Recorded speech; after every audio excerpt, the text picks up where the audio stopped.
দেখুন বন্ধুরা, তিনজন প্রস্তুত একসঙ্গে জাল ফেলার জন্য।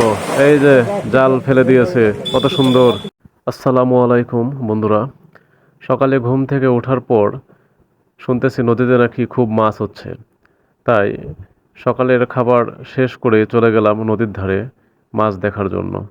তো মাছ দেখার জন্য যাওয়ার পর দেখছি যে জাল ফেলে মাছ মারছে। তো আমারও খুব শখ হলো দীর্ঘদিন পর জাল ফেলার। আমি যদিও জাল ফেলতে পারি না, তারপরে একটু চেষ্টা করছিলাম যে জাল ফেলতে পারবো কিনা। তাই সবার সঙ্গে তাল মিলিয়ে জাল ফেলার চেষ্টা করছিলাম। আগেই বলে রাখি, আমি কোনো প্রফেশনাল নয়। এর আগে দীর্ঘদিন আগে আমি জাল ফেলেছি। তো যাই হোক, তাদের সঙ্গে তাল মিলিয়ে জাল ফেলার চেষ্টা করেই ফেললাম। ভালো না হলেও খুব একটা খারাপ হয়নি জাল ফেলার। যাই হোক, সবাই হাসাহাসি করছিল জাল ফেলা নিয়ে। আর আমি খুব আনন্দিত ছিলাম যে সবার সঙ্গে মাছ মারতে পেরে।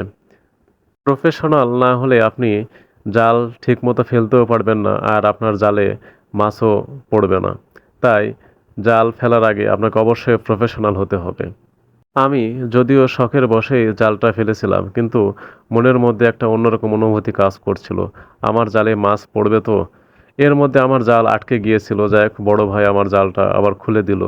তারপরে জাল তুলে নিয়ে এসে দেখি একটি মাছও পড়েনি। যাই হোক, আমার খুব কষ্ট লেগেছিল যে আমার জালে একটিও মাছ পড়েনি। যাই হোক, এইবার দেখুন প্রফেশনাল যারা জাল ফেলে তাদের কেমন করে জাল ফেলে এবং কেমন করে মাছ ধরে সেটাই দেখুন।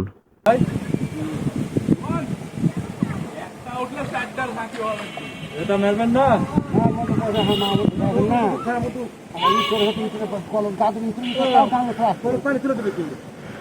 এইভাবে সবাই একসঙ্গে একত্রিত হয়ে নদীতে মাছ মারার মজাই আলাদা।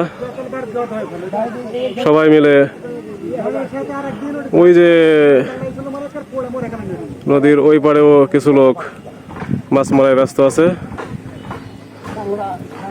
আমি এটা আপনাদের দেখাবো।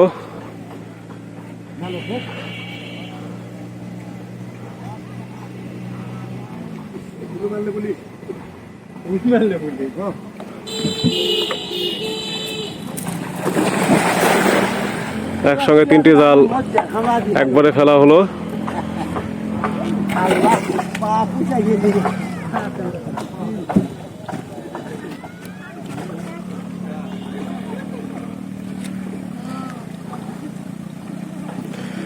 তারপর দেখি কার কিরকম মাছ ওঠে, সবটাই দেখাবো।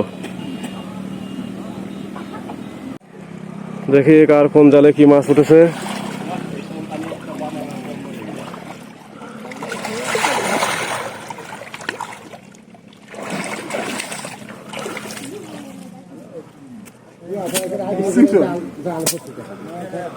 দুঃখের বিষয়, এই জালে কোনো কিছুই উঠেনি।